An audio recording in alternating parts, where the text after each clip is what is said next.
Assalamualaikum warahmatullahi wabarakatuh. Perkenalkan, kami dari mahasiswa Prodi Gizi Universitas Muhammad Nasir Bukit Tinggi. Baik, di sini kita akan belajar mengenai 6 langkah dalam konseling gizi. Stay tune. Konseling gizi itu apa sih? Konseling gizi adalah proses komunikasi dua arah antara ahli gizi yaitu konselor kepada klien untuk membantu mengenali, menyadari, dan mengatasi masalah gizi melalui perubahan perilaku makan. Tujuannya adalah memberikan solusi, menetapkan pola makan yang sesuai, dan meningkatkan kesehatan. Konselor adalah tenaga profesional, yaitunya ahli gizi atau dietitian, yang membantu individu mengenali, memahami, serta mengatasi masalah terkait gizi. Yang kedua, ada klien. Klien yaitu orang yang menerima layanan, yaitunya pasien yang mencari solusi untuk status gizi atau penyakit terkait nutrisi dan berupaya mengubah perilaku makan. Ada 6 langkah dalam proses konseling gizi. Yang pertama, membangun dasar konseling gizi. Assalamualaikum. Permisi, Bu.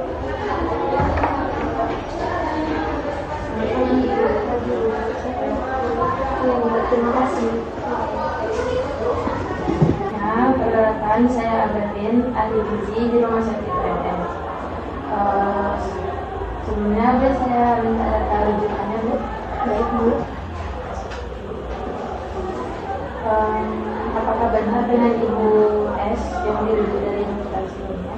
Iya, betul, Bu. Bagaimana kondisi Ibu hari ini setelah dari pemeriksaan dokter tadi? Sebenarnya masih agak sesak, Bu, tapi sudah lebih baik dari sebelumnya. Alhamdulillah ya, Bu, sudah ada perbaikan.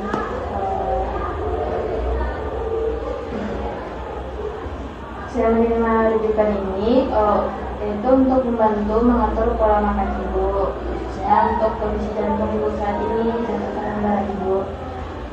Konselingnya akan berlangsung sekitar 20 menit sampai 30 menit ke depan, Bu. Apakah Ibu bersedia?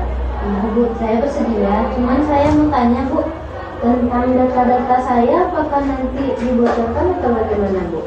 Kalau untuk data pribadi Ibu, insya Allah di sini dijaga dengan aman, Bu. Nggak akan ada nanti bocoran benar-benar. Baik, Bu. Saya bersedia. Yang kedua, menggali permasalahan atau asesmen. Baik Ibu, dari data berat badan Ibu, status Ibu berada di kategori normal. Tapi sebelumnya saya ingin mengetahui kebiasaan makan Ibu. Baik, Bu. Biasanya Ibu makan dalam sehari berapa kali? Tergantung sih, Bu. Biasanya saya makan 2-3 kali sehari.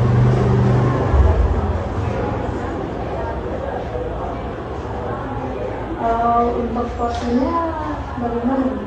Saya makan biasanya sedikit aja, Bu, soalnya cepat kenyang, apalagi kalau lagi susah, Bu. Untuk besar porsinya ada Enggak sih, Bu. Saya biasanya makannya setengah dari ini atau enggak 2-3 sendok gitu, Bu.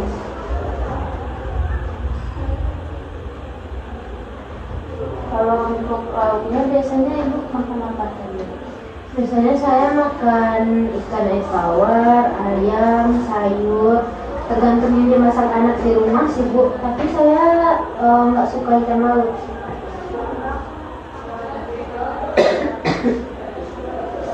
Sebelumnya waktu Bu suka ikan laut, apakah ada alergi atau kebiasaan dari Enggak sih, Bu. Saya nggak biasa aja makan ikan laut dari kecil.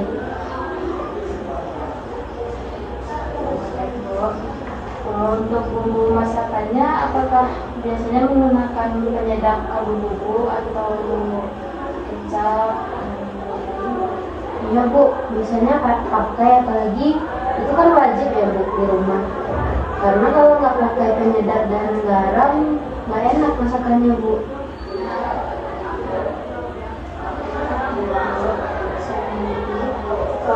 Untuk minum sehari biasanya Bu berapa gelas? Biasanya saya minum 3 sampai 4 gelas, Bu.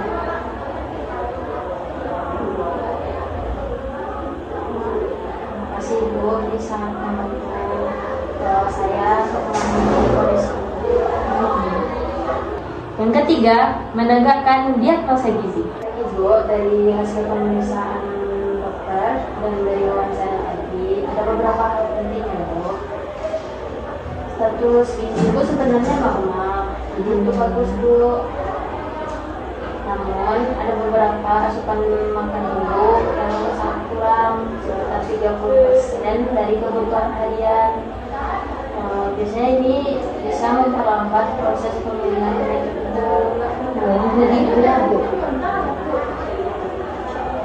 Kemudian tekanan darah Ibu juga masih tinggi, dan ini berkaitan dengan konsumsi garam Ibu. Berarti harus dikurangi ya, Bu? Betul sekali Bu. Selain itu, kondisi sesak yang Ibu alami juga membuat makan jadi tidak optimal. Oh iya.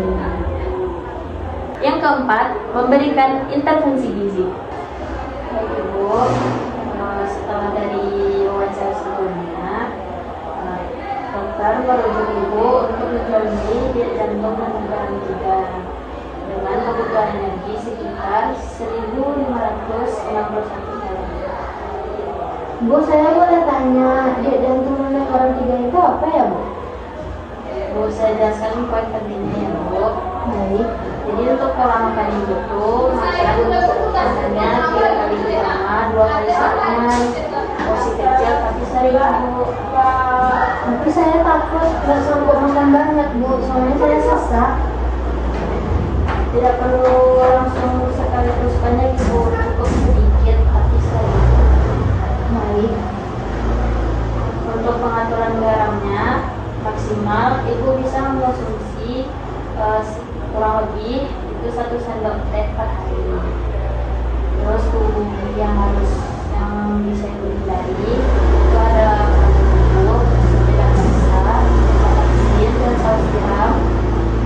Selanjutnya ada makanan instan dan makanan kemasan. Wah, tapi saya biasanya pakai itu, Bu. Oke, sebagai gantinya, Ibu bisa menggunakan bumbu alami Ibu seperti bawang merah, bawang putih, kunyit, jahe, dan serai.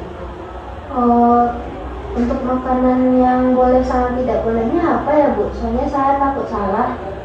Ibu, untuk makanan yang saya anjurkan, Ibu bisa makan isi secukupnya. Secukupnya itu berapa, Bu?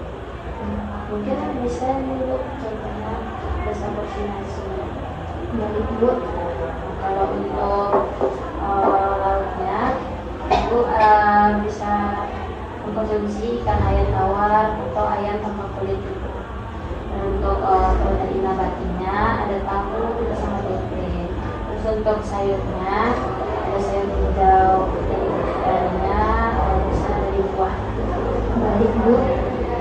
Untuk makanan yang dibatasi, kurangan Bu, yang berminyak, terus ada daging berlemak, santan kental, makanan tinggi garam dan lemak.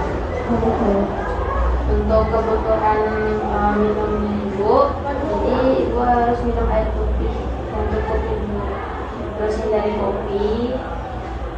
Kalau minum teh Ibu boleh, tapi tidak kental Bu. Untuk air putihnya kira-kira berapa gelas ya, Bu, sehari? Itu biasanya 8 gelas Bu sehari. Baik, Bu. Yang kelima, melakukan monitoring dan evaluasi. Jadi Bu, karena ini rawat jalan, kita akan kontrol secara berkala ya Bu. Baik, Bu. Jadi yang akan kita pantau, pertama ada asupan makan Ibu, yang kedua ada tekanan darah, terus ada keluhan sesak Ibu, dan terakhir ada berat badan.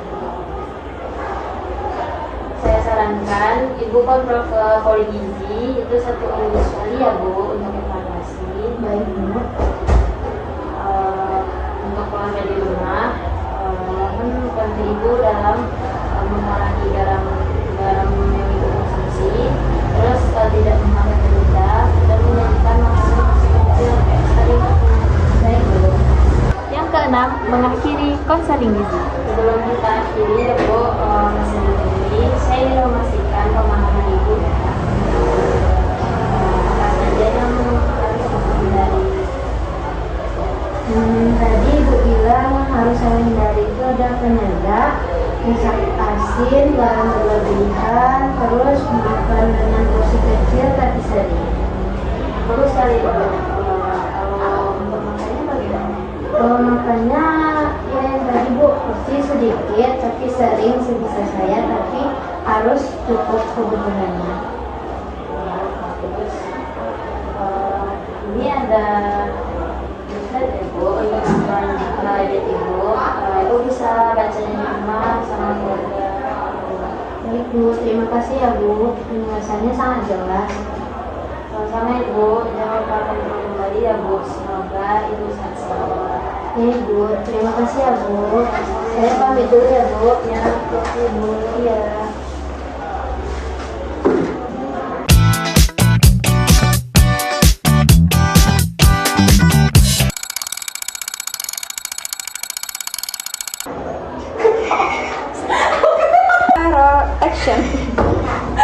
Action. Baik Ibu, sebelumnya perkenalkan saya. Assalamualaikum warahmatullahi wabarakatuh.